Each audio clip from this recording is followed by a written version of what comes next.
नमस्कार छात्रों, जय हिंद। मैं हूं नितिन कुमार चारी और आप सभी का वसंत एकेडमी पर स्वागत है। आज हम पढ़ने वाले हैं पाचन तंत्र की प्रक्रिया को। पाचन तंत्र के इसके पहले लेक्चर के अंतर्गत हमने वो अंग पढ़े थे जो पाचन की क्रिया में भाग ले रहे थे, जिसका सूक्ष्म रिवीजन करने के बाद आगे प्रक्रिया पर हम अध्ययन करने वाले हैं। ठीक है, इसके पहले मैं आपको ये बता दूं कि यदि किसी ने पाचन तंत्र के पहले लेक्चर को नहीं पढ़ा है तो उसका लिंक डिस्क्रिप्शन में मिल जाएगा। आप पहले वो पढ़ लें, फिर उसके बाद इस लेक्चर को कंटिन्यू करें, जिससे आपको इस लेक्चर के अंतर्गत बताई जाने वाली सारी बातें आसानी से समझ में आ जाएंगी। ठीक है, तो चलिए स्टार्ट करते हैं। पाचन तंत्र। पाचन क्या होता है? पाचन के बारे में हमने पहले पढ़ा था। पाचन मानव शरीर में या किसी भी जीव के शरीर में भोजन के रूप में उपस्थित जो भी जटिल कार्बनिक पदार्थ होते हैं उनको सरल कार्बनिक पदार्थों में बदलने की क्रिया कहलाती है पाचन। ठीक है, भोजन के रूप में जितने भी जटिल और अघुलनशील पदार्थ जो होंगे उनको सरल और घुलनशील, सरल प्लस घुलनशील पदार्थों में बदलने की जो क्रिया है वह पाचन कहलाती है। ठीक है, पाचन क्या है? ये एक जैव रासायनिक क्रिया है जिसके द्वारा जटिल और अघुलनशील पदार्थ जो होंगे सरल और घुलनशील पदार्थों में परिवर्तित हो जाएंगे। ठीक है, अब ये जो पाचन की क्रिया है वो मुख्य रूप से 5 चरण में होती है, जिसके बारे में पिछले लेक्चर के अंतर्गत हमने पढ़ा था। पहला जो चरण था वो था भोजन को ग्रहण करना।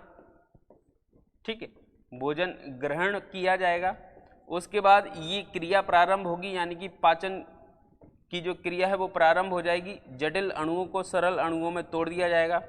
फिर जब ये सरल अणु टूट जाएंगे, घुलनशील अणु परिवर्तित हो जाएंगे, तो उनका होगा अवशोषण। ठीक है, जब अवशोषण की क्रिया हो जाएगी तो फिर उसके बाद चौथा जो चरण होगा वो होगा स्वांगीकरण का। स्वांगीकरण अर्थात पचे हुए भोजन से शरीर में ऊर्जा का निर्माण होना, स्वांगीकरण। ठीक है, स्वांगीकरण के बाद जो अंतिम चरण है वो है मल त्याग, यानी कि जो शरीर में बिना पचा हुआ भोजन बचा है जिसका हमारे शरीर को कुछ भी लाभ नहीं होने वाला है, तो उसे शरीर से बाहर निकाल दिया जाता है।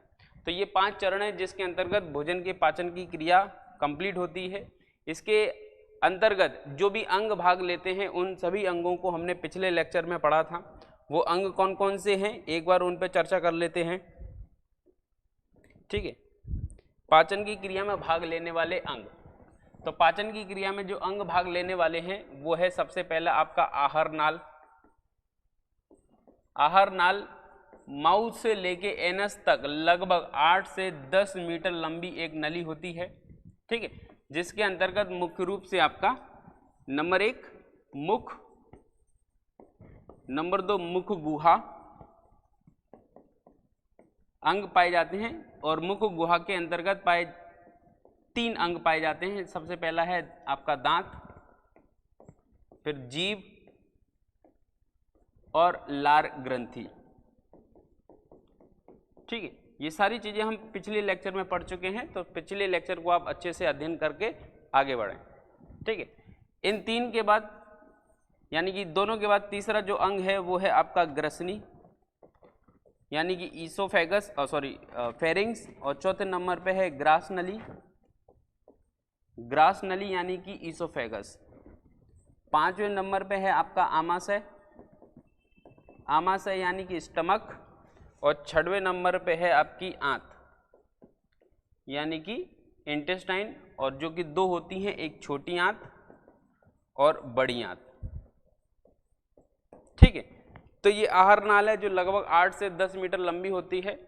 बड़ी आंत का अंतिम भाग एनस कहलाता है, जो कि आहार नाल का अंतिम भाग है, और आहार नाल का सबसे पहला भाग है माउथ यानी कि मुख। ठीक है, इसी दौरान कुछ अन्य अंग भी पाए जाते हैं जिन्हें हम ग्रंथि कहते हैं। ग्रंथियों के अंतर्गत सबसे पहले पाई जाती है आपकी लार ग्रंथि, और लार ग्रंथि कहाँ पाई जाती है? बक्कल कैविटी के अंदर आपको दिखाई दे रही होगी। लार ग्रंथि कहाँ पाई जा रही है? मुख गुहा यानी कि बक्कल कैविटी में। इसके बाद दूसरी जो ग्रंथि पाई जाती है वो है जठर ग्रंथि। कौन सी है? जठर ग्रंथि यानी कि गैस्ट्रिक ग्लैंड। जठर ग्रंथि के बाद थोड़ा नीचे जाएंगे, ये जठर ग्रंथि आपकी आमाशय यानी कि पेट में पाई जाती है। उसके थोड़ा नीचे जाएंगे तो एक ग्रंथि और मिलेगी जिसका नाम है यकृत। ये मानव शरीर की सबसे बड़ी ग्रंथि होती है। और इसके बाद जो अगला है वो है अग्नाशय। अग्नाशय यानी कि पेनक्रियास। और छोटी आंत में भी पाई जाती हैं कुछ ग्रंथियां जिन्हें हम कहते हैं आंत्र ग्रंथि। ठीक है, तो इस प्रकार से ये कुछ पाचक अंग हैं जो पाचन की क्रिया में भाग लेते हैं, जिनको हम पिछले लेक्चर में पढ़ चुके हैं। ठीक है, माउथ सबसे पहले भोजन को ग्रहण कराता है, यानी कि माउथ के माध्यम से भोजन अंदर एंटर करेगा। माउथ के माध्यम से जब भोजन एंटर करेगा तो माउथ अंदर की ओर एक कैविटी में खुलेगा जिसका नाम है बक्कल कैविटी। ठीक है, ये बक्कल कैविटी अंदर की ओर, ये कैविटी आपको दिखाई देगी, ये बक्कल कैविटी है। इस बक्कल कैविटी के अंदर क्या क्या पाए जा रहे हैं? आपके दांत पाई जा रही है, जीभ पाई जा रही है और लार ग्रंथि पाई जा रही है। दांत के माध्यम से भोजन को चबाया जाता है।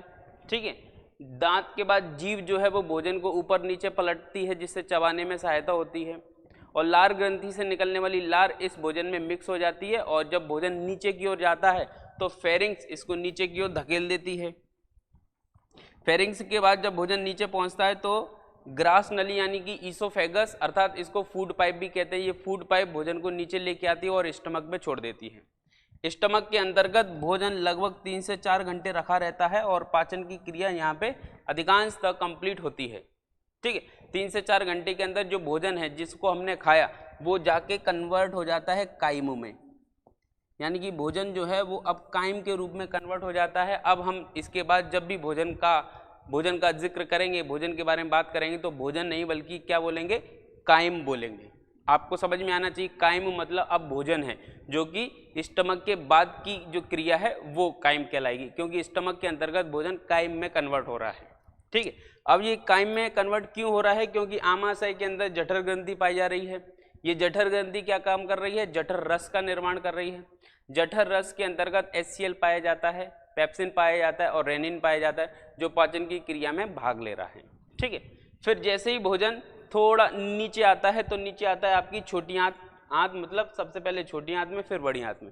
जैसे ही भोजन छोटी आंत में आता है वैसे ही ये तीनों ग्रंथियों से कुछ एंजाइम्स निकलते हैं जो पाचन की क्रिया को फास्ट कर देते हैं या पाचन की क्रिया को पूर्ण कर देते हैं। यहाँ पे एक चीज़ बहुत इंपॉर्टेंट है याद रखने वाली कि यकृत से निकलने वाला जो पाचक रस है उसका नाम है बाइल जूस, है ना, पित्त रस, लेकिन उसमें एक भी एंजाइम नहीं होता। पित्त रस के अंदर एक भी एंजाइम नहीं होता, फिर भी वो पाचन में सहायक है। यहाँ से प्रश्न आता है। ठीक है, अग्नाशय से निकलता है अग्नाशय रस और आंत्र ग्रंथि से निकलता है आंत्र रस यानी कि इंटेस्टाइनल जूस। अब एक एक करके ये क्रिया विधि को पढ़ते हैं कि किस प्रकार से ये भोजन का पाचन होता है। तो सबसे पहले मुख के अंदर कुछ भी क्रिया नहीं होती, सिर्फ और सिर्फ भोजन को ग्रहण किया जाता है। भोजन ग्रहण किया जाता है।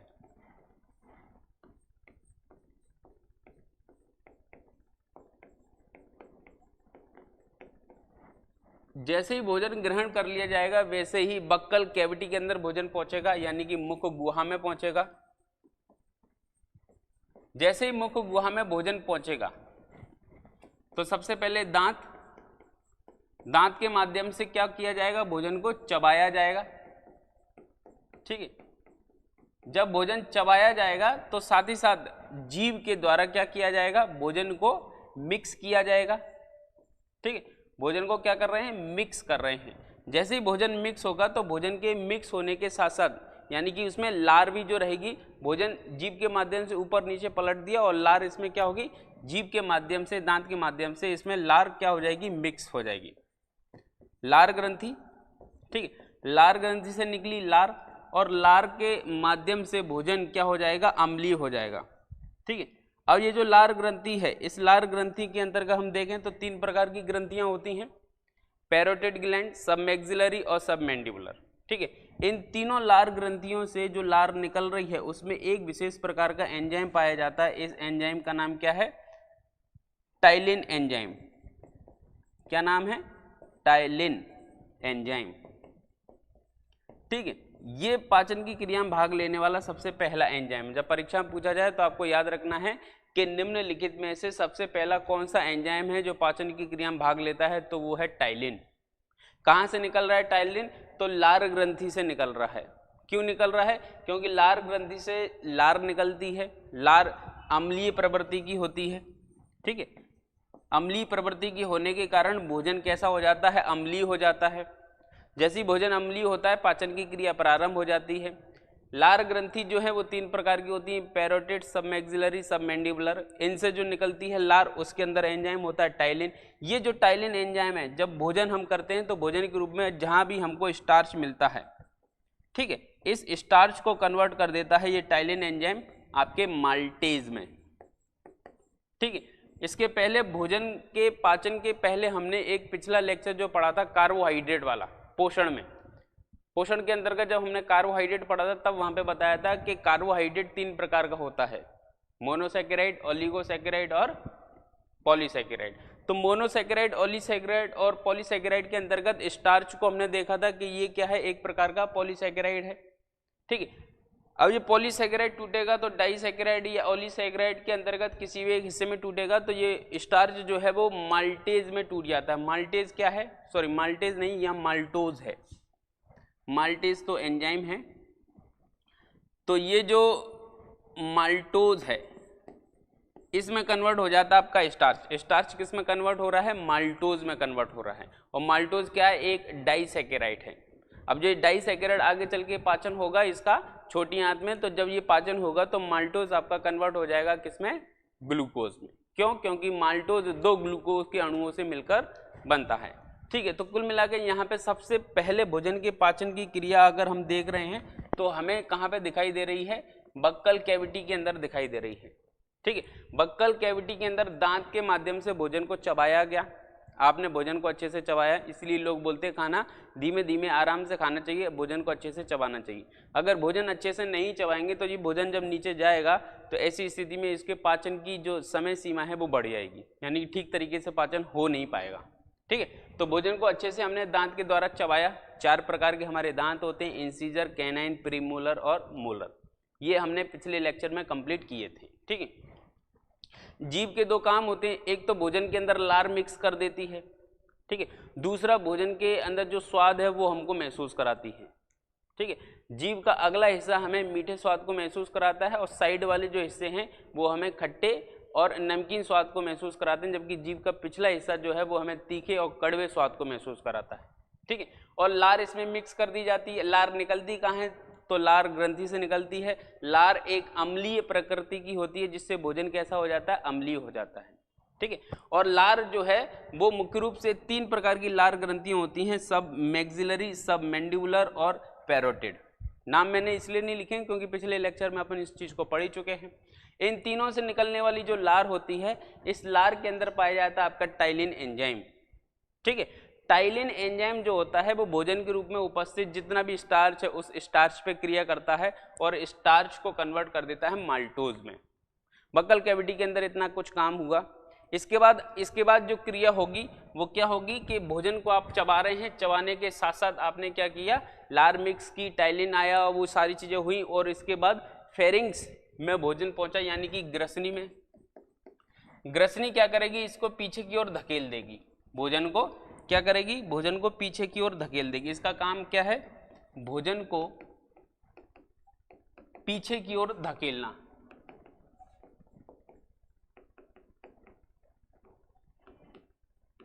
जैसे ही ग्रसनी भोजन को पीछे की ओर धकेलेगी तो भोजन कहां पहुंच जाएगा, भोजन पहुंच जाएगा आपके नेक्स्ट स्टेप में जिसका नाम है ग्रास नली। जिसका नाम क्या है, ग्रास नली। भोजन कहां पहुंचा आपका, ग्रास नली में, ठीक है। जैसे ही ग्रास नली में पहुंचेगा, ग्रास नली का काम स्टार्ट हो जाएगा। ये क्या करेगी, आपके भोजन को, अभी भोजन ही है, काइम में कन्वर्ट नहीं हुआ है, काइम में कहां कन्वर्ट होगा, स्टमक के अंदर, ठीक है। अब ये क्या करेगी, ग्रास नली भोजन को स्टमक यानी कि आमाशय, स्टमक अर्थात आमाशय तक लेकर जाएगी, ठीक है। तो ये आपके ईसोफेगस यानी कि फूड पाइप का काम होता है, जो भोजन को ग्रसनी से कहां लेके जा रही है, स्टमक तक यानी कि आपके पेट तक लेके जा रही है, ठीक है। अब यहाँ पर ये जो मैंने दोनों बॉक्स में कर दी हैं वो इसलिए कर दी हैं क्योंकि आपकी ग्रसनी और ग्रासनली में एक विशेष प्रकार की ग्रंथि पाई जाती है। इस ग्रंथि का नाम है म्यूकस ग्रंथि यानी कि श्लेष्म ग्रंथि। श्लेष्म ग्रंथि, श्लेष्म ग्रंथि को इंग्लिश में कहते हैं म्यूकस ग्लैंड, जिससे म्यूकस निकलता है। क्या निकलता है? म्यूकस निकलता है। और ये म्यूकस का काम क्या, इसमें किसी भी प्रकार के पाचक एंजाइम नहीं होते, ये पाचन की क्रिया में भाग भी नहीं लेता, लेकिन काम करता है। क्या काम करता है? जैसे ये आपका फूड पाइप है ना, जैसे ये आपका माउथ, ये बक्कल कैविटी, और ये इस तरीके से ग्रसनी और ये ग्रासनली, ठीक है। अब ये है आपका पेट। तो अब यहाँ से लेकर नीचे तक, जैसे इसको ध्यान से समझना, यहाँ से लेके यहाँ तक ये जो पूरा हिस्सा है ये आपका क्या है? ग्रसनी है और ग्रासनली, यानी कि फेरिंग्स है और ईसोफेगस है। इन पूरी दीवारों में एक विशेष प्रकार की ग्रंथि म्यूकस ग्रंथि पाई जाती है, जो कि म्यूकस का श्रावण करती है। म्यूकस अर्थात वो चिपचिपा पदार्थ होता है जो भोजन को क्रमानुकुंचन एक प्रक्रिया है,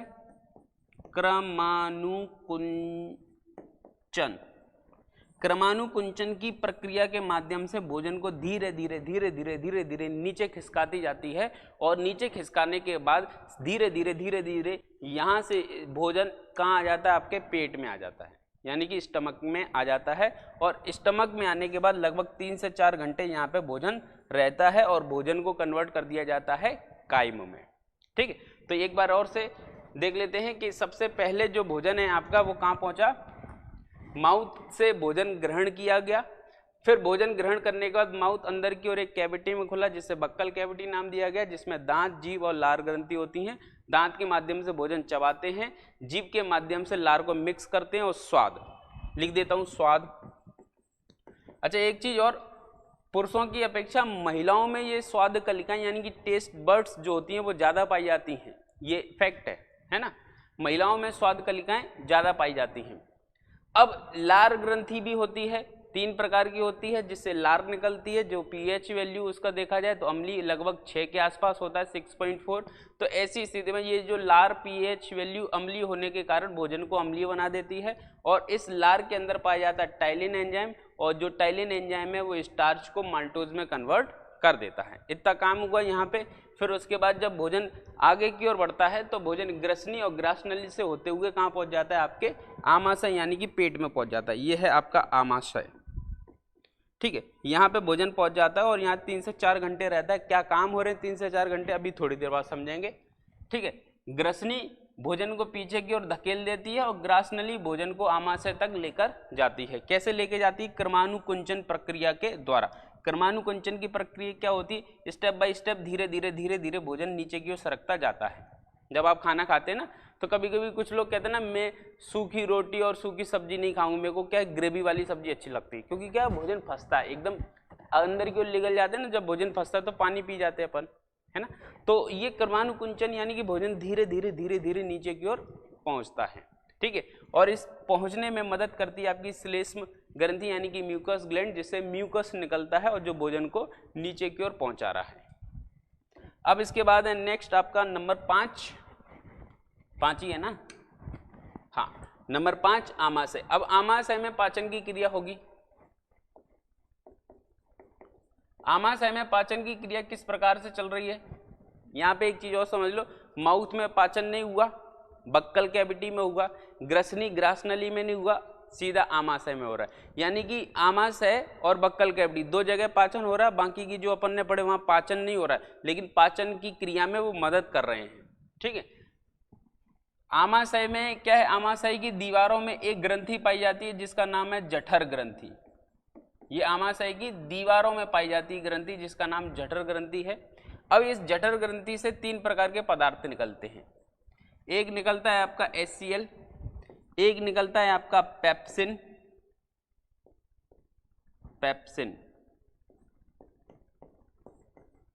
और एक है आपका रेनिन, ठीक है। आमाशय के अंदर जो भोजन है आपका लगभग 3 से 4 घंटे तक रहता है और 3 से 4 घंटे के बाद ये भोजन कन्वर्ट हो जाता है आपका कायम में। इस चीज़ को नोट कर लेना कि भोजन जो है आमाशय के अंदर 3 से 4 घंटे तक रहता है और 3 से 4 घंटे के बाद भोजन कायम में कन्वर्ट हो जाता है। क्यों हो जाता है? क्योंकि ये तीनों चीज़ उस पर भोजन पर क्रिया करते हैं। क्रिया करने के बाद 3 से 4 घंटे के अंदर आपका क्या हो जाता है? भोजन पच जाता है। ठीक है, आपने सुना होगा ना, सुबह जब नाश्ता करते हैं तब अपन उसको क्या कहते हैं? ब्रेकफास्ट। इंग्लिश में ब्रेकफास्ट कहते हैं ना। क्यों कहते हैं? क्योंकि फास्ट मतलब उपवास। आपने ये भी देखा होगा ना, लोग बोलते हैं कि हमारा आज फास्ट है, हमारा आज फास्ट है। फास्ट यानी कि उपवास। ठीक है, तो लगभग 3 से 4 घंटे भोजन आपके पेट में रहता है। 3 से 4 घंटे के बाद आपका पेट खाली हो जाता है। और अगर आप रात को लेट भी खाना खाते हैं तो आप कितने बजे खाना खा लेते हैं? 9 बजे, 10 बजे, 11 बजे। बहुत लेट हो जाता है ना 11 बजे, लेकिन फिर भी अपन मान लेते हैं 10 बजे किसी ने लास्ट खाना खाया। सुबह जब सो के जगेगा तो लगभग नाश्ता कितने बजे करेगा? 9 बजे, 8 बजे, इसके पहले तो नहीं करेगा, है ना। तो अगर अपन ये भी मान लेते हैं कि रात को 10 बजे किसी ने खाना खाया और फिर उसके बाद सुबह 8 बजे नाश्ता किया है, तो 10 से लेके 8 बजे तक कितने घंटे हो गए? 10 घंटे हो गए, हुए ना। 10 से 11, 12, 2 घंटे ये हुए और आगे के 8 घंटे यानी कि 10 घंटे। जबकि भोजन जो है आपका मैक्सिमम 4 घंटे तक पेट में है। इसका मतलब ये हुआ कि 6 घंटे से पेट खाली है। स्टमक 6 घंटे से क्या है? खाली है। इसलिए उसको बोलते हैं ब्रेकफास्ट, यानी कि फास्ट तोड़ो। क्योंकि 6 घंटे से आपने कुछ खाया नहीं है, तो 6 घंटे से कुछ न खाने के कारण शरीर को क्या है? ऊर्जा की आवश्यकता है, और उस ऊर्जा की आवश्यकता के लिए आपको भोजन करना पड़ेगा। इसलिए डॉक्टर्स क्या कहते हैं कि सुबह का नाश्ता बहुत ज़रूरी होता है। भले ही दोपहर का खाना 12 की जगह 1 बजे खा लो, 2 बजे खा लो, लेकिन सुबह का नाश्ता अच्छा, हेल्दी और हैवी होना चाहिए, जिससे क्या है? आपके शरीर की ऊर्जा आवश्यकता पूरी होती रहे। ठीक है, इसलिए नाश्ता बहुत ज़रूरी है। सुबह नाश्ता जरूर किया करें। अगर सुबह नाश्ता नहीं करेंगे तो ऐसी स्थिति में शरीर को क्या होने लगेगी? अंदरूनी कमजोरी होने लगेगी। ठीक है, और रात को खाना जो है 8-9 बजे तक खा लिया करें, ज़्यादा लेट ना खाया करें, नहीं तो क्या है? फैट बढ़ने लगता है। अब अपन यहाँ पे देखते हैं काम HCl की। HCl क्या काम कर रहा है? तो HCl मुख्य रूप से आपके शरीर में 3 इंपॉर्टेंट काम करता है। ठीक है, पहला इसका जो काम है वो भोजन को अम्लीय बनाना है। HCl यानी कि हाइड्रोक्लोरिक अम्ल है। इसका pH वैल्यू बहुत कम होता है, लगभग 1.5 के आसपास, 1.2 के आसपास होता है। ये भोजन को अम्लीय बना देता है। इसको जठर अग्नि भी बोला जाता है। परीक्षा में जब पूछा जाता है ना जठर अग्नि, तो ये HCl के कारण ही भोजन पचने की क्रिया फास्ट हो जाती है। तो सबसे पहला ये है कि भोजन को क्या कर देता है? फास्ट।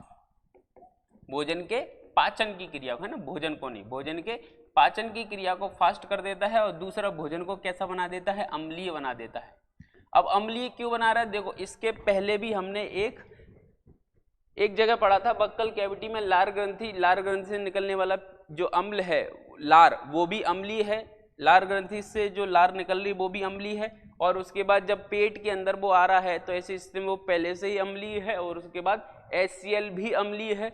तो भोजन कैसा हो जाता है? एसिडिक हो जाता है।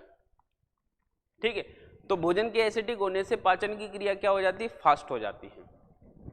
तीसरा इसका जो इंपॉर्टेंट काम है वो ये है कि भोजन के रूप में उपस्थित जो जटिल पदार्थ होते हैं, कठोर पदार्थ होते हैं, उनको गला देता है। जैसे आपने चॉकलेट खाया है, नींबू का जो बीज वगैरह वो भी खा गए आप, टमाटर का बीज खा गए, भिंडी का बीज खा गए, तो ऐसी स्थिति में जो कठोर पदार्थ होते हैं उनको ये गला देता है, जिससे पाचन की क्रिया में क्या है?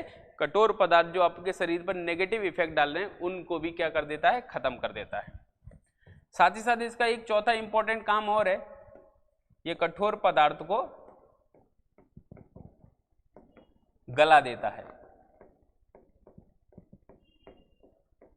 साथ ही साथ इसका चौथा जो इंपॉर्टेंट काम है वो है जीवाणु।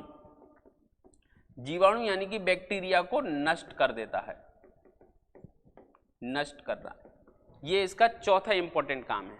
ठीक है, तो अम्लीय बनाता है भोजन को, बैक्टीरिया को मारता है, कठोर पदार्थों को गला देता है और भोजन के पाचन की क्रिया को फास्ट कर देता है। और 3 से 4 घंटे के अंदर भोजन को पूर्णतः पचाकर किस में कन्वर्ट कर देता है? कायम में। अभी भोजन पूरी तरीके से पचा नहीं है, लेकिन कायम में कन्वर्ट हो गया है, यानी कि अब भोजन किस में आ गया है? कायम में आ गया है। ठीक है, तो अब उसके बाद स्टार्ट होती है आपकी क्रिया पेप्सिन की। पेप्सिन जो होता है वो प्रोटीन पर पाचन करता है, यानी कि प्रोटीन जो भी आप खाना खा रहे हैं, खाने में जैसे आपने कार्बोहाइड्रेट खाया तो कार्बोहाइड्रेट स्टार्च के फॉर्म में अगर खाया है तो स्टार्च को माल्टोज में बदल देगा। कौन? आपका टाइलिन एंजाइम, जो अभी इसके पहले हमने पढ़ा था। ठीक है, यहाँ पे अगर आप कार्बोहाइड्रेट खा रहे हैं स्टार्च के फॉर्म में, तो स्टार्च को माल्टोज में बदल दे रही है आपकी लार ग्रंथि, जिससे निकल रही है लार। फिर उसके बाद जब आप खा रहे हैं कोई ऐसा पदार्थ जिसमें प्रोटीन है, तो प्रोटीन को पचाने का काम कर रहा है पेप्सिन। ठीक है, फिर इसके बाद आप यदि लगभग 6 से 8 साल तक का जो बच्चा होता है, 6 से 8 वर्ष के बच्चे में जब वो बच्चा दूध पीता है, तो उस दूध के पाचन के लिए मदद करता है आपका ये रेनिन एंजाइम। तो रेनिन एंजाइम क्या है? लगभग 6 से 8 वर्ष तक के बच्चों के लिए दूध के पाचन में मदद करता है, यानी कि दूध को पचाने का काम करता है। दूध के अंदर एक प्रोटीन होती है, उसको पचाता है। ठीक है, तो यहाँ पे आपको देखने को कई इंपॉर्टेंट फैक्ट मिल रहे हैं जो परीक्षा में पूछ लेता है। पहला कि आमाशय में भोजन कहाँ से आ रहा है? तो भोजन आ रहा है आमाशय में ग्रास नली के थ्रू। किस प्रक्रिया के थ्रू आ रहा है? क्रमानुकुंचन के माध्यम से आ रहा है। फिर जब भोजन आमाशय में आता है तो भोजन की अवधि कितने समय तक होती है आमाशय में? तो 3 से 4 घंटे होती है। इस समय भोजन पाचन की क्रिया के बाद किस में कन्वर्ट होता है? तो कायम में कन्वर्ट होता है। भोजन के पाचन की क्रिया में जठर ग्रंथि निम्नलिखित में से कहाँ पाई जाती है? तो आमाशय में पाई जाती है। ठीक है, आमाशय में पाई जाने वाली जठर ग्रंथि से निम्नलिखित में से कौन से पदार्थ निकलते हैं? तो HCl, पेप्सिन और रेनिन। रेनिन क्या काम करता है? तो लगभग 6 से 8 वर्ष तक के बच्चों में दूध के पाचन में मदद करता है। ठीक, पेप्सिन क्या काम कर रहा है? तो पेप्सिन प्रोटीन के पाचन में मदद कर रहा है। ठीक है, एक चीज और विशेष रूप से याद रखना, जितने भी आपके सिन नाम के एंजाइम हैं, ठीक है, जितने भी आपके सिन नाम के एंजाइम हैं, लगभग सभी, एक आध दो अगर छोड़ दें तो लगभग सभी एंजाइम क्या है? सिन नाम के प्रोटीन के पाचन में ही मदद करेंगे। तो ये आपको याद रख लेना है, प्रोटीन के पाचन में मदद करता है पेप्सिन, एरिप्सिन, ट्रिप्सिन, काइमोट्रिप्सिन, जितने भी आगे एंजाइम आ रहे हैं वो सिन नाम के सारे एंजाइम प्रोटीन को पचाएंगे। ठीक है, फिर उसके बाद HCl क्या काम कर रहा है? तो लगभग 3 से 4 इंपॉर्टेंट काम कर रहा है। पहला इंपॉर्टेंट काम है भोजन के पाचन की क्रिया को फास्ट करना, भोजन को अम्लीय बनाना, कठोर पदार्थों को गलाना, साथ ही साथ बैक्टीरिया को मार देना। इसका मतलब ये नहीं बैक्टीरिया को मार ही रहा है HCl तो बिना हाथ धोए खाना खाओ। हाथ इसलिए धोना चाहिए क्योंकि हाथ धोने से आपके हाथ के अंदर जो बैक्टीरिया है वो खत्म हो जाएंगे। अब बैक्टीरिया बहुत सूक्ष्म जीव है, अगर कुछ थोड़े बच भी जाएंगे तो आपका HCl है पेट के अंदर वो मार देगा। ठीक है, कभी कभी आप देखते हैं सुबह सुबह खाली पेट एसिडिटी होने लगती है। लंबे समय तक आप खाना नहीं खाओगे तो एसिडिटी होगी, नाश्ता नहीं करोगे तो एसिडिटी होगी।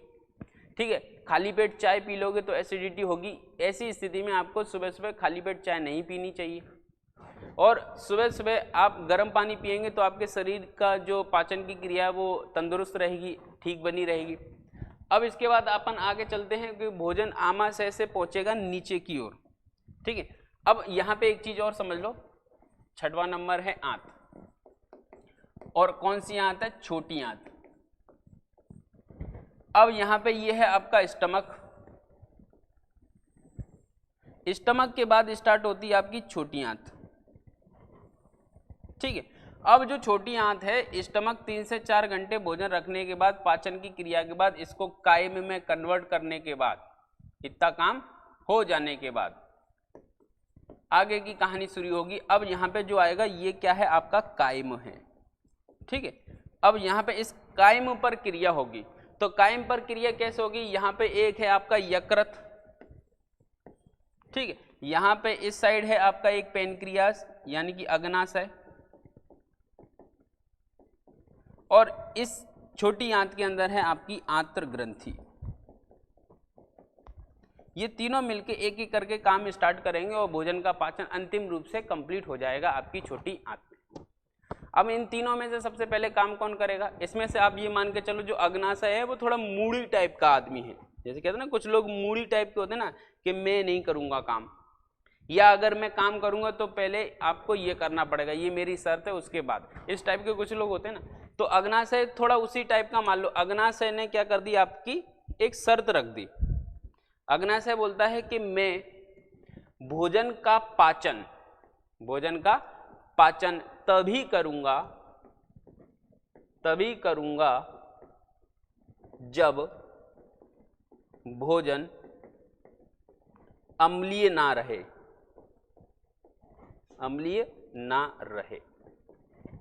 ये इसने शर्त रख दी। अग्नाशय बोल रहा है कि मैं भोजन का पाचन में मदद करूंगा, कोई दिक्कत नहीं, लेकिन एक शर्त पे करूंगा कि भोजन अम्लीय ना हो। अगर भोजन अम्लीय होगा तो मैं पाचन की क्रिया में भाग नहीं लूंगा। जैसे छोटे बच्चे होते हैं ना कि मैं खेलने तो चलूंगा लेकिन मैं तभी खेलूंगा जब तुम उसको नहीं खिलाओगे। मेरी उससे लड़ाई चल रही है, जब वो खेलेगा तो मैं नहीं खेलूंगा और मैं खेलूंगा तो फिर वो नहीं खेलेगा, ऐसा होता है ना। तो बस इसने भी थोड़ा ऐसी शर्त रख दी कि मैं पाचन की क्रिया में भाग तो लूंगा। इसको मनाना क्यों पड़ रहा है? क्योंकि इससे निकलने वाला जो रस है अग्नाशय रस, उसके अंतर्गत ट्रिप्सिन, एमाइलेज और लाइपेज पूर्ण पाचक एंजाइम पाए जाते हैं जो भोजन को पूर्ण रूप से पचाने के दम रखते हैं। यानी कि ये ऐसा प्लेयर है हमारी टीम का, अगर ये नहीं खेलेगा तो निश्चित हारना है, ठीक है। तो ये एक तरफा, ये मान के चलो वन मैन आर्मी है, अकेला ही जिता देगा, तो ऐसी इसको मनाना पड़ेगा। लेकिन इसने शर्त रख दी कि भैया हम तभी भोजन के पाचन में भाग लेंगे जब भोजन कैसा नहीं हो, अम्लीय ना हो। अगर भोजन अम्लीय होगा तो हम पाचन की क्रिया में कोई पार्टिसिपेट नहीं करने वाले। अब गलती क्या है, देखो स्थिति क्या है यहाँ पे कि यहाँ पे जो भोजन है वो अम्लीय ही है। इस बात से ये चिढ़ जाता है, बोले कि भोजन अम्लीय है और हम अम्लीय पदार्थ पे काम नहीं करने वाले। अब अम्लीय क्यों है? क्योंकि आपका यहाँ पे HCl था जिसने भोजन के पाचन की क्रिया को क्या कर दिया, फास्ट कर दिया और अम्लीय बना दिया भोजन को HCl ने। तो जब अम्लीय भोजन बन गया है तो ऐसी स्थिति में ये काम नहीं करेगा, तो ऐसी स्थिति में काम कौन करेगा? तो इस चीज की जिम्मेदारी लेता है लीवर। बोले कोई बात नहीं, जब भोजन अम्लीय नहीं रहेगा, भोजन अम्लीय नहीं रहेगा तब तो तू काम करेगा। तो ये बोलता है कि हाँ तब मैं काम करूंगा। तो लीवर बोलता है टेंशन मत ले। लीवर अपने यहां से एक जूस निकालता है जिसे अपन कहते हैं बाइल जूस। बाइल जूस की कहानी को समझ लें थोड़ा। ये जो यकृत है आपका, ठीक है, यकृत यानी कि लीवर, यकृत यानी कि लीवर, सामान्य भाषा में इसको जिगर भी कहते हैं। गाना सुना होगा, दिल जिगर नजर क्या है मैं तो तेरे लिए जान भी दे दूं, ठीक है। तो जान देने की जरूरत नहीं है लेकिन बायोलॉजी समझने की जरूरत है। यकृत यानी कि लीवर, लीवर यानी कि जिगर, ये तीनों एक ही नाम है, एक ही व्यक्ति के, एक ही अंग के, व्यक्ति तो नहीं यहाँ कोई, ठीक है। अब ये जो यकृत है, यकृत एक बाइल जूस का निर्माण करता है, यानी कि हिंदी में इसको कहते हैं पित्त रस। पित्त रस का निर्माण किया, ठीक है। यकृत के अंदर एक फ्रिज पाया जाता है। फ्रिज यानी कि जिस तरह से हमारे भोजन जब इकट्ठा हो जाता है, जब हमारे पास बहुत सारी चीजें होती हैं खाने के लिए, फ्रूट्स वगैरह, तो उसको हम फ्रिज में रख देते हैं, ऐसे ही काम करता है लीवर। लीवर के पास और भी बहुत सारे काम होते हैं, तो लीवर इन सभी कामों को अपने अपने समय के हिसाब से करता रहता है।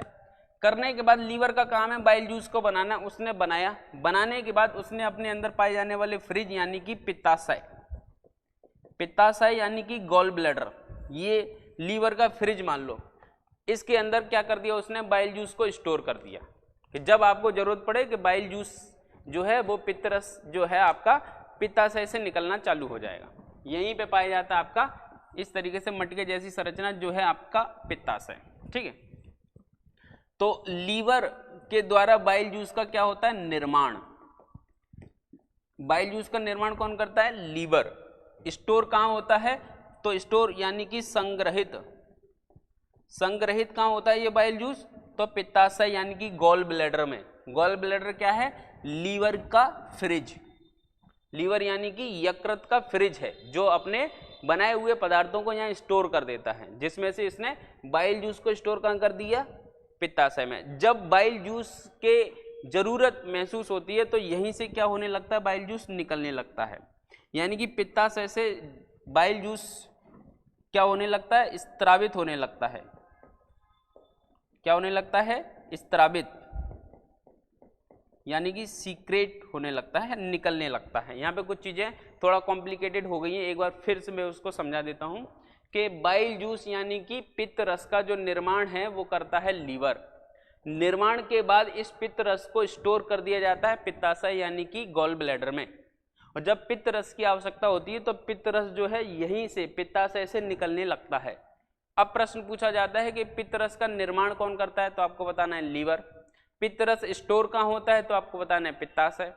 पित्त रस कहाँ से निकलता है तो आपको बताना है, पित्ताशय यानी कि गॉल ब्लैडर, ठीक है। और ये जो है वो भोजन को क्या बना देता है, क्षारीय बना देता है। इसका काम क्या है, भोजन की अम्लीयता को समाप्त करना। इसके अंदर एक भी पाचक एंजाइम नहीं होते, इसके अंदर एक भी पाचक एंजाइम नहीं होते, ये इसकी विशेषता है। इसके अंदर एंजाइम न होने के बाद भी ये पाचन की क्रिया में सहायक होता है। इसके अंदर विशेष प्रकार के पदार्थ पाए जाते हैं, जिसमें से एक होता है लवण, और जो लवण हैं वो होते हैं दो प्रकार के, सोडियम ग्लाइकोलेट और सोडियम टारकोलेट। क्या, सोडियम ग्लाइकोलेट और सोडियम टारकोलेट, ये दो प्रकार के क्या पाए जाते हैं, लवण यानी कि सॉल्ट पाए जाते हैं। ये दोनों ही क्या काम करते हैं, भोजन के रूप में, यानी कि अब जब भोजन आपका कहाँ पहुंच गया, यहाँ पे कायम छोटी आंत में पहुंच गया ना, तो छोटी आंत में यकृत से निकलने वाला जो आपका बाइल जूस है वो भोजन में यानी कि कायम में जहां जहां पे भी वसा होगी उस वसा का इमल्सिफिकेशन कर देगा, यानी कि इमल्सीकरण, हिंदी में इमल्सीकरण, इमल्सिफिकेशन, सीधी सीधी भाषा में कहें तो वसा को छोटे छोटे अणुओं में तोड़ देगा। क्या कर देगा, वसा को छोटे छोटे अणुओं में तोड़ देगा। और ये बोलेगा अग्नाशय कि आप अग्नाशय रेडी हो जाओ, क्योंकि आपने ये कहा था कि भोजन यदि अम्लीय रहेगा तो हम पाचन नहीं करेंगे। जबकि लीवर ने क्या काम किया, लीवर ने बाइल जूस का निर्माण किया। लीवर ने बाइल जूस को निर्माण करने के बाद पित्ताशय यानी कि गोल ब्लैडर में रखा, जब जरूरत पड़ी तो वहां से बाइल जूस निकला। अब भोजन के पाचन में बाइल जूस ने काम किया, उसके अंदर उपस्थित लवण के द्वारा वसा का इमल्सिफिकेशन कर दिया, साथ ही साथ भोजन की अम्लीयता को समाप्त कर दिया। इस बाइल जूस के अंदर लवण के साथ कुछ पिगमेंट भी पाए जाते हैं। पिगमेंट अर्थात हिंदी में इसको कहें तो रंजक, रंजक यानी कि कुछ विशिष्ट प्रकार के कलर पाए जाते हैं जो पचे हुए भोजन को, पचने के बाद जो बचा हुआ भोजन उसको रंग प्रदान करते हैं। जिसके अंदर होते हैं आपके बिलीरुबिन और बिलीवर्डिन, जो बिना पचे हुए भोजन को रंग प्रदान करते हैं, ठीक है। कुल मिलाकर यहाँ पे इमल्सिफिकेशन ऑफ फैट की क्रिया हो रही है सोडियम ग्लाइकोलेट और सोडियम टारकोलेट के माध्यम से, और साथ ही साथ आपका जो भोजन था, कायम था, उसको अम्लीयता से कन्वर्ट करके क्षारीयता में पहुंचा दिया, यानी कि उसकी अम्लीयता समाप्त कर दी। अब यहाँ पे लीवर भी ऐसा कोई इतना सज्जन नहीं है, लीवर भी काम करना चाहता है, लेकिन लीवर भी क्या कहता है, शुरुआती तौर पर देखो मैं तो काम करूंगा ही सही, मैं कोई ऐसा नहीं हूं कि अग्नाशय जैसा कोई शर्त, लेकिन फिर भी मैं सो रहा हूं, जब आपको जरूरत पड़े तो मुझे जगा देना। जैसे अपन कहते हैं ना कि मैं चल दूंगा, कोई कह रहा है ना कि साथ में चलना पड़ेगा, यार मेरे को डर लगता है, थोड़ा मेरे साथ चलना, तो बोले ठीक है मेरे को अभी नींद आ रही, मैं सो जाता हूँ, अगर तुमको लगे तो मुझे जगा देना, मैं तुम्हारे साथ चल दूंगा। और लीवर सो गया, तो लीवर को जगाने के लिए, यानी कि लीवर को क्या करने के लिए, एक्टिव करने के लिए, एक्टिव करने के लिए एक विशेष प्रकार के हार्मोन की आवश्यकता होती है। ये हार्मोन कौन सा है, कोलेसिस्टोकाइनिन, कोलेसिस्टोकाइनिन। यहां से कहानी प्रारंभ होती है। लीवर को सबसे पहले कोलेसिस्टोकाइनिन नाम का हार्मोन एक्टिव करता है। जैसे ही एक्टिव होता है यहां से बाइल जूस निकलता है, जैसे ही बाइल जूस निकलता है उसके अंदर ये जो लवण है भोजन को क्या कर देते हैं, अम्लीय से क्षारीय कर देते हैं, और साथ ही साथ इसके अंदर जो वसा है उसको इमल्सिफाइड कर देते हैं, ठीक है। इतना कुछ काम हो जाता है इस लीवर के द्वारा। फिर जैसे ही लीवर के द्वारा ये काम हुआ छोटी आंत में, वैसे ही एक्टिव हो जाता है आपका अग्नाशय। अग्नाशय मैंने बताया ना थोड़ा मूडी टाइप का है, वो बोलता है कि हम काम करेंगे लेकिन भोजन अम्लीय रहेगा तो नहीं करेंगे, तो भोजन को लीवर ने क्या कर दिया, क्षारीय कर दिया। इसके बाद भी ये काम नहीं कर रहा है, क्यों नहीं कर रहा है, क्योंकि अब इसको जगाना पड़ेगा। ये ऐसा बोल के सोने चला गया, तो सीक्रेटिन, सीक्रेटिन, सीक्रेटिन नाम का एक हार्मोन और होता है हमारे पास, किसी भी चीज की कमी नहीं है, बोले तुम सोओगे तो हम इसके माध्यम से तुमको जगा देंगे। तो ये सीक्रेटिन नाम का एक हार्मोन है, वो जाता है अग्नाशय के पास, अग्नाशय साहब उठ जाओ। बोले क्यों, कि भोजन अम्लीय नहीं रहा, अब भोजन क्षारीय हो गया है, आपको भोजन के पाचन की क्रिया में भाग लेना पड़ेगा। बोले ठीक है कोई बात नहीं। तो जैसे ही सीक्रेटिन एंजाइम निकलता है और भोजन के पाचन की क्रिया में अग्नाशय एक्टिव हो जाता है। अग्नाशय के एक्टिव होने के बाद इससे एक रस निकलता है जिसका नाम है अग्नाशय रस यानी कि पैनक्रियाटिक जूस।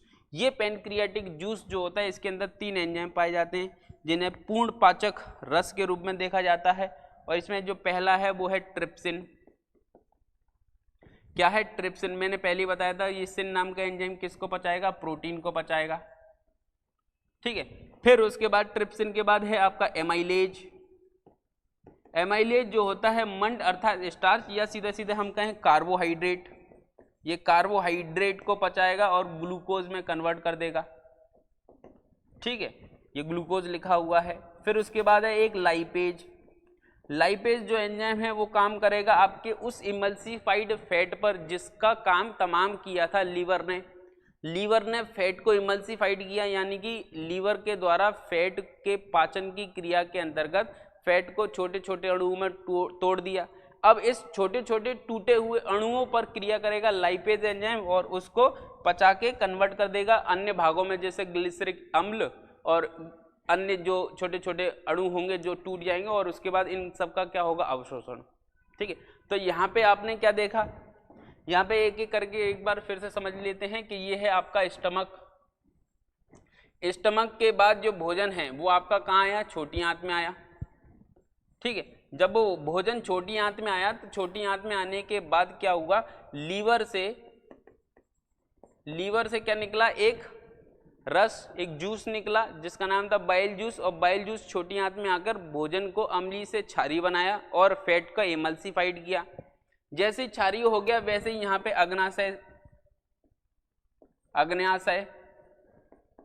अग्नाशय के माध्यम से 3 पाचक एंजाइम निकले जिसने भोजन के पाचन की क्रिया में भाग लिया। फिर थोड़ा बहुत और क्रिया बच गई तो आंत के अंदर एक आंत रस पाया जाता है जिस आंत रस के अंदर कुछ अलग अलग एंजाइम है, जैसे इन्वर्टेज एंजाइम है, माल्टेज एंजाइम है, ऐसे तरह के कई एंजाइम हैं जो सारे एंजाइम मिलकर क्या करेंगे? अब छोटी आंत में अंतिम रूप से पूरे पदार्थ का पाचन कर देंगे। ठीक है, जब भोजन का पाचन अंतिम रूप से छोटी आंत में कंप्लीट हो जाएगा तो अगली क्रिया स्टार्ट होगी और वो क्रिया कौन सी है? आपकी अवशोषण की। शुरुआत में अपन ने देखा था ना 5 चरण में होगी। कौन से 5 चरण कहाँ लिखे हैं? ये यहाँ नीचे लिखे हैं। तो सबसे पहले भोजन ग्रहण किया, फिर भोजन का पाचन जब हुआ तो छोटी आंत में एंजाइम्स हार्मोन्स की मदद से भोजन अंतिम रूप से छोटी आंत में पच जाता है। पूरा पचने के बाद छोटी आंत में ही भोजन का अवशोषण होता है। जैसे ही भोजन का अवशोषण कंप्लीट हो जाता है और उसके बाद पचे हुए भोजन का स्वांगीकरण यानी कि उससे ऊर्जा का निर्माण होता है। फिर उसके बाद जो बच गया है बिना पचा हुआ वो शरीर से बाहर निकाल दिया जाता है। इस प्रकार से आपके भोजन के पाचन की क्रिया पूर्ण हो जाती है। ठीक है, तो ये पाचन की पूरी क्रिया थी जिसको एक एक करके स्टेप बाय स्टेप देखेंगे, जिससे जो इससे संबंधित अन्य इंपॉर्टेंट फैक्ट होंगे वो आपको नोट कर लेने हैं और याद कर लेने हैं। जैसे पाचन की क्रिया, सबसे पहले अंतर्ग्रहण यानी कि भोजन को ग्रहण कर गया, फिर उसके बाद भोजन के पाचन की क्रिया हुई, फिर भोजन का अवशोषण हुआ, फिर भोजन का स्वांगीकरण हुआ और मल त्याग। ये 5 चरण हैं जिसमें से पहले चरण को भोजन को माउथ के द्वारा ग्रहण किया गया। ठीक है, फिर माउथ के बाद अंदर कैविटी में मुख गुहा के अंदर पाचन की क्रिया शुरू हो रही है। मुख में दांत भोजन को काटता है, कुचलता है और पीसता है, यानी कि दांतों के द्वारा भोजन को क्या किया जा रहा है? पीसा जा रहा है, छोटे छोटे अणुओं में तोड़ा जा रहा है, जिससे भोजन छोटे छोटे अणुओं में बदल जाता है। इसी समय लार ग्रंथियों से भोजन के अंदर क्या हो जाती? लार मिक्स हो जाती। लार ग्रंथि 3 प्रकार की, पैरोटिड, सबमैक्सिलरी और सबमैंडिबुलर, जिससे निकली लार एक अम्लीय पदार्थ है जो भोजन के अंदर क्या हो जाती है? जीभ की सहायता से मिक्स हो जाती है, जिससे भोजन जो होता है वो माल्टोज में बदल जाता है, यानी कि भोजन के अंदर जो स्टार्च होता है वो माल्टोज में बदल जाता है, यानी कि आपके भोजन के रूप में जितना भी स्टार्च है वो ये टाइलिन नामक एंजाइम क्या करता है? उसको माल्टोज में बदल देता है। अब ये टाइलिन एंजाइम कहाँ पाया जा रहा है? तो ये टाइलिन एंजाइम पाया जा रहा है आपकी लार ग्रंथि से निकलने वाली लार के अंदर। ठीक है, लार ग्रंथि से जो लार निकलती है उसके अंदर पाया जाता है आपका ये टाइलिन एंजाइम। कुछ किताब इसको क्या लिख देती हैं? सलाइवरी एमाइलेज लिख देती, इसलिए मैंने दोनों नाम लिख दिए। ठीक है, सलाइवरी क्यों लिखा है? क्योंकि लार के अंदर पाए जाने वाले एमाइलेज नाम के एंजाइम को टाइलिन कहा जाता है। वैसे परीक्षा में जब पूछा जाएगा तो ये निश्चित है कि इसका नाम टाइलिन ही पूछा जाए। लेकिन अगर टाइलिन नहीं आता है तो सलाइवरी एमाइलेज अगर लिखा है तो वो भी अपन टिक कर सकते हैं, जो स्टार्च को यानी कि मंड को कन्वर्ट कर देता है किसमें, माल्टोज में। यहाँ पे बक्कल कैविटी के अंदर काम हुआ, बक्कल कैविटी से भोजन नीचे की ओर आया तो यहाँ पे फेरिंग्स यानी कि ग्रसनी आई। ग्रसनी क्या करती है, भोजन ग्रास से होता हुआ आमाशय में पहुंचता है। ग्रास यानी कि ग्रास नली से होता हुआ कहाँ पहुंचता है, आमाशय में पहुंचता है। भोजन निकलते समय एपिग्लोटिस श्वास नली के छिद्र को बंद कर देता है, इसलिए भोजन श्वास नली में प्रवेश नहीं करता। ये जो आपकी श्वास नली है ट्रैकिया, इसके ऊपर एक ढक्कन जैसी संरचना पाई जाती है जिसको एपिग्लोटिस कहते हैं। जब भोजन अंदर की ओर पहुंचाया जाता है यानी कि फेरिंग्स से ईसोफेगस में जाता है, तो फेरिंग्स से ईसोफेगस में जाते समय ये एपिग्लोटिस बंद रहता है, जिससे भोजन सांस नली में न जाते हुए भोजन की नली में पहुंच जाता है। लेकिन अगर आप भोजन करते समय बात करेंगे तो एपिग्लोटिस खुला रहेगा। एपिग्लोटिस के खुले रहने से ये नली में भोजन फंसने की संभावना बनती है, इसलिए खाना खाते समय बात नहीं करनी चाहिए। इस तरीके से आपको कहीं ना कहीं समझाया गया होगा, ठीक है। फिर उसके बाद ग्रास नली से होते हुए भोजन कहाँ पहुंचता है, आपके स्टमक यानी कि पेट में। ये आपका पेट है जहाँ लगभग 3 से 4 घंटे भोजन रहता है और भोजन को कन्वर्ट कर दिया जाता है किसमें, काइम में। काइम में कन्वर्ट होने के बाद भोजन सीधा पहुंच जाता है आपकी छोटी आंत में, ठीक है। आमाशय में क्या हो रहा है, आमाशय में भोजन के आमाशय में पहुंचने से पूर्व ही गैस्ट्रिन हार्मोन, एक विशेष प्रकार का हार्मोन है, ये गैस्ट्रिन हार्मोन क्या करता है, जठर ग्रंथि को उत्तेजित यानी कि एक्टिव कर देता है ना। जैसे ही भोजन कहाँ पहुंचता है, पेट में, तो पेट में पहुंचने के पहले ही क्या करता है, गैस्ट्रिन नाम का एक हार्मोन है जो जठर ग्रंथि यानी कि पेट के अंदर पाई जाने वाली जो जठर ग्रंथि है, गैस्ट्रिक ग्लैंड है, उसको एक्टिव कर देता है। एक्टिव करने के बाद उससे एक रस निकलता है जिसका नाम है जठर रस।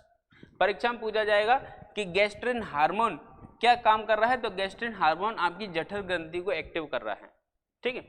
फिर उससे जो रस निकला, इस रस के अंदर लगभग 90% मात्रा में पानी होता है और इसके बाद कुछ मात्रा में क्या पाया जाता है, हाइड्रोक्लोरिक अम्ल और 2 एंजाइम पेप्सिन और रेनिन। ये इसका क्या है, रासायनिक संगठन है। अगर पूछा जाए कि निम्नलिखित में से जठर रस के अंदर जल की मात्रा कितनी है, तो 90% बता देनी है। और कुछ अन्य पदार्थ पाए जाते हैं, तो कौन कौन से पाए जाते हैं, तो हाइड्रोक्लोरिक अम्ल, पेप्सिन और रेनिन।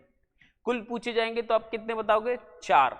कुल 4 क्यों, क्योंकि जल भी है, जल है, हाइड्रोक्लोरिक अम्ल है, पेप्सिन है और रेनिन है। ये 4 पदार्थ पाए जाते हैं जिसमें से पेप्सिन, रेनिन और हाइड्रोक्लोरिक अम्ल क्या क्या काम कर रहे हैं, जिसमें HCl के जो काम है, ठीक है। HCl जो काम कर रहा है, भोजन के पाचन की क्रिया को तीव्र कर रहा है, इसमें उपस्थित जीवाणुओं को नष्ट कर रहा है और भोजन को अम्लीय बना रहा है। साथ ही साथ भोजन के रूप में उपस्थित जो कठोर पदार्थ है उनको भी गला देता है। ये इसके कुछ काम है।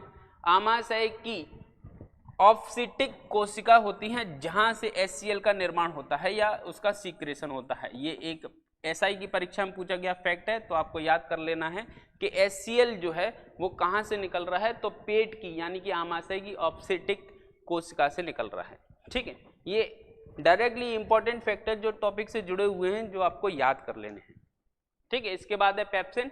तो पेप्सिन जो है वो प्रोटीन पर क्रिया करेगा। मैंने पहले ही बताया जितने भी सिन नाम के एंजाइम है वो प्रोटीन पर क्रिया करते हैं, ठीक है। प्रोटीन पर क्रिया करने के बाद ये क्या करता है, प्रोटियोसिस, पेप्टोन्स और पॉलीपेप्टाइड्स आदि में इस प्रोटीन को कन्वर्ट कर देता है, जिससे पाचन की क्रिया के अंतर्गत लगभग 50% अपन ये मानते हैं प्रोटीन पच जाता है, ठीक है। फिर उसके बाद रेनिन एंजाइम दूध के अंदर केसिनोजन नाम की प्रोटीन जो ठोस प्रोटीन होती है उसको पैराकेसिन के अंदर कन्वर्ट कर देता है, जिससे भोजन के पाचन की क्रिया के अंदर दूध पच जाता है।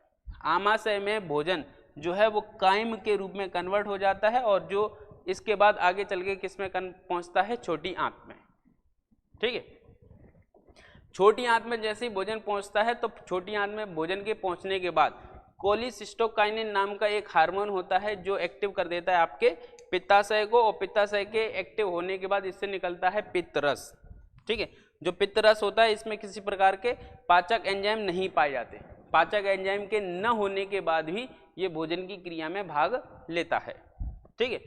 फिर ये क्या क्या काम कर रहा है, तो ये सबसे पहले भोजन की अम्लीयता को खत्म कर रहा है और उसको क्षारीय बना रहा है। जिससे अग्नाशय रस उस पर क्रिया कर सके। अग्नाशय की डिमांड थी ना कि उसको अम्लीय नहीं होना चाहिए तो काम करेंगे, तो अम्लीय से इसको क्षारीय में कन्वर्ट किया। ठीक है। पित्त कायम में जो वसा है यानी कि जो आपकी फैट है उसको जल के साथ क्रिया करके उसको इमल्सिफाइड करता है, यानी कि उसको छोटे छोटे अणुओं में तोड़ देता है, ये इसका दूसरा काम है। आगे चल के इस पर लाइपेज एंजाइम क्रिया करेगा और पूरी तरीके से वसा को पचा देगा। फिर अग्नाशय का काम, तो अग्नाशय सीक्रेटिन नाम के हार्मोन से क्रिया करके एक्टिव हो जाता है। जैसे ये एक्टिव हो जाता है तो इससे कुछ पाचक एंजाइम निकलते हैं जो भोजन की पाचन की क्रिया में भाग लेते हैं। और वो कौन कौन से हैं? सबसे पहला आपका ट्रिप्सिन, ये प्रोटीन पर पाचन करता है और उसको प्रोटीन को पचाकर पेप्टोन्स, पॉलीपेप्टाइड्स और प्रोटियोन्स में कन्वर्ट कर देता है। फिर अग्नाशय एमाइलेज, या अपन एमाइलेज भी याद रख सकते हैं। एमाइलेज जो एंजाइम है वो कायम के अंदर जो मंड है यानी कि कार्बोहाइड्रेट है या स्टार्च, जो भी परीक्षा में दिख जाए आप उसको टिक कर देना। कार्बोहाइड्रेट दिख जाए तो एमाइलेज कार्बोहाइड्रेट को पचाता है या एमाइलेज मंड को पचा देता है और उसके बाद उसको माल्टोज में कन्वर्ट कर देता है। अब जब छोटी आंत में पहुंचेगा तब ये माल्टोज भी पच जाएगा।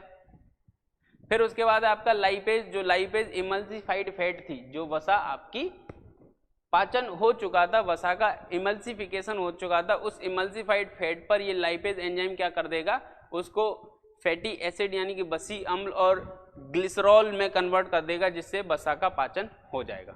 जैसे ही इतनी क्रिया कंप्लीट होगी दोनों के माध्यम से, तो छोटी आंत में धीरे धीरे आंत्र ग्रंथियों से आंत्र रस निकलेगा और जो आंत्र रस निकलेगा वो आंत्र रस के अंदर इरेप्सिन, माल्टेज, इन्वर्टेज, लैक्टेज और सुक्रेज, ये कुछ एंजाइम पाए जाते हैं जो आगे चल के भोजन की पाचन की क्रिया में भाग लेंगे। जैसे सुक्रेज सुक्रोज को ग्लूकोज फ्रक्टोज में बदल देगा, लैक्टेज लैक्टोज को ग्लूकोज और गैलेक्टोज में बदल देगा, इन्वर्टेज मंड अर्थात स्टार्च को ग्लूकोज में बदल देगा, माल्टेज जो माल्टोज को ग्लूकोज में बदल देगा। इस प्रकार से ये भोजन की पाचन की क्रिया में अंतिम रूप से क्या मिलेंगे आपको मिलेंगे कुछ एमिनो एसिड और ग्लूकोज आदि जो सरल और घुलनशील पदार्थ है वो बन जाएंगे, जिसका हमारे शरीर में क्या हो जाएगा, अवशोषण हो जाएगा।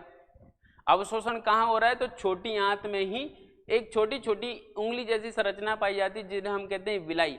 इस विलाई के द्वारा कायम का अवशोषण यानी कि भोजन के पाचन की क्रिया प्रारंभ हो जाती है, यानी कि जो भी आपका पचा हुआ भोजन है वो अवशोषित कर लिया जाता है, किसे, ब्लड और लिम्फ में डाल दिया जाता है। अवशोषण करने के बाद ब्लड में और लिम्फ में भेज दिया जाता है, जिससे हमारे शरीर में ये घूमते रहते हैं और घूमते रहने के साथ साथ स्वांगीकरण की क्रिया होती है। पचे हुए भोजन के ग्लूकोज एमिनो अम्ल को रुधिर कोशिका में अवशोषित करके रुधिर में मिला दिया जाता है, यानी उनको ब्लड में डाल दिया जाता है।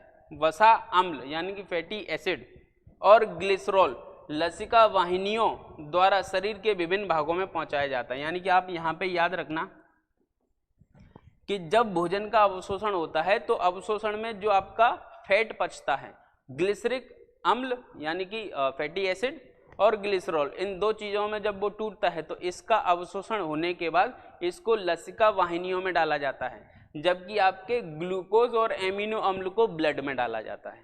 ठीक है, परीक्षा में जब ये पूछा जाए कि निम्नलिखित में से इसका अवशोषण के बाद परिवहन कैसे हो रहा है, तो आपके ग्लूकोज और एमिनो एसिड का जो परिवहन है ब्लड के द्वारा हो रहा है, जबकि फैटी एसिड और ग्लिसरॉल का लसिका वाहिनियों के द्वारा होगा।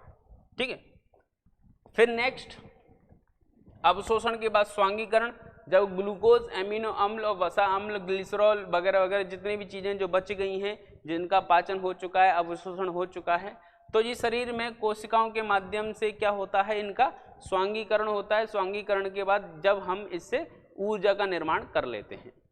ठीक है, अतः कोशिकी एंजाइम द्वारा इनका पुनः संश्लेषण करके इनके मूल यौगिकों में कन्वर्ट कर दिया जाता है, जिससे हमारे शरीर में इनका समय समय पर क्या होने लगता है, इस्तेमाल होने लगता है।